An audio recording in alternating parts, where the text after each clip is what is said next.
जय सिया राम। मेरे सारे परिवार को मेरी तरफ से प्यार भरी सुबह सुबह की जय सिया राम। आपका मेरे इस YouTube चैनल पर बहुत बहुत स्वागत है।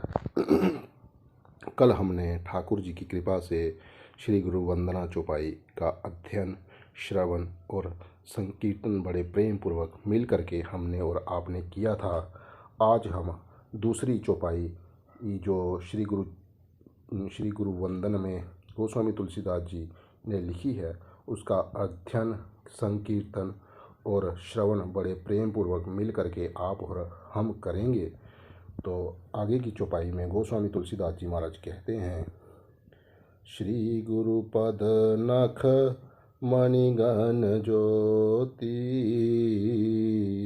सुमिरत दिव्य दृष्टि ही होती।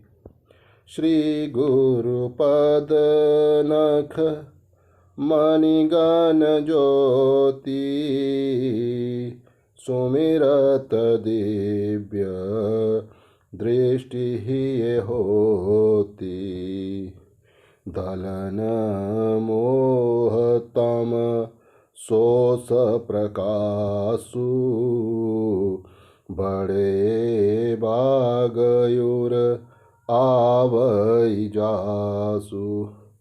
दलन मोह तम सोस प्रकाशु बड़े बागयुर आवै जासु।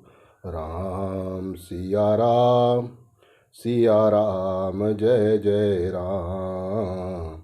राम सिया राम, सिया राम जय जय राम।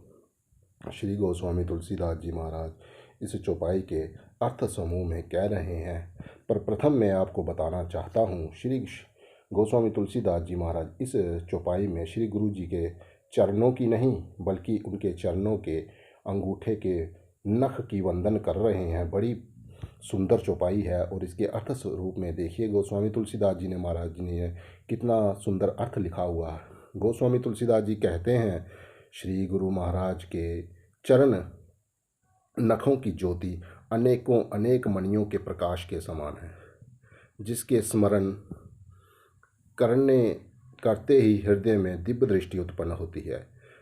अनेकों अनेक मणियों के समान है, प्रकाश के समान है, जिसके श्रवण कीर्तन और स्मरण करने से ही उन हर एक के हृदय में अनेकों अनेक प्रकार के दोष पाप नष्ट हो जाते हैं और पुण्य कर्मों का उदय होना प्रारंभ हो जाता है। ऐसा गोस्वामी तुलसीदास जी महाराज इस चौपाई में कह रहे हैं। आगे गोस्वामी तुलसीदास जी महाराज कहते हैं, वह प्रकाश अज्ञान रूपी अंधकार का नाश करने वाला है। वह जिसके हृदय में आ जाता है उसके बड़े भाग्य हैं। उसके ऊपर ठाकुर जी की असीम कृपा होती है, उसके ऊपर श्री गुरु महाराज जी की बड़ी अपार कृपा होती है, तो ही उसके हृदय से अंधकार रूपी अज्ञान मल रूपी दोष नाश होते हैं। और ऐसे श्री गुरु महाराज जी के चरण कमलों के नखों की जो ज्योति है अनेकों अनेक मणियों की ज्योति के समान है। उनके हृदय में नाश अज्ञान को नाश करती है और उनके हृदय में धर्म कर्म को उदय करती है। ऐसे श्री गुरु महाराज जी के चरणों की महिमा गोस्वामी तुलसीदास जी महाराज गा रहे हैं। आगे की चौपाई में फिर गोस्वामी तुलसीदास जी महाराज हमको क्या सुनाएंगे, क्या कहेंगे, उस समय तक हम अपने इस चौपाई को यहीं पर विद्यांगम करते हैं। कल फिर हम श्री गोस्वामी तुलसीदास जी की अगली चौपाई को श्रवण कीर्तन और अध्ययन करेंगे बड़े प्रेम पूर्वक हम और आप मिलकर के। तब तक मैं मेरी तरफ से आप सब परिवार को जय सिया राम, जय सिया राम, जय सिया राम।